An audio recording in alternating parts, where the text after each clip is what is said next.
Viongozi wawili wa serikali ya Donald Trump wameshindana hadharani kufanya mazoezi ya pull-ups katika uwanja wa ndege wa Ronald Reagan, Washington uliopo Virginia nchini Marekani.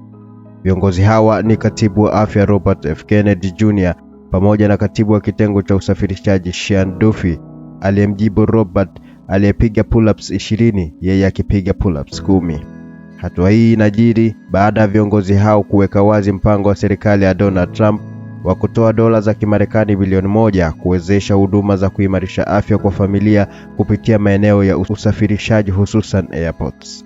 Katika mpango huu, serikali ya Marekani inategemea kuweka maeneo ya kufanya mazoezi yaani gym katika viwanja vya ndege, kujenga maeneo ya michezo ya watoto, kuongeza pamoja na kuboresha huduma za watu wenye mahitaji maalum. Hatua hii pia inalenga kila msafiri anayepita katika airport za Marekani kupata huduma za vyakula fresh.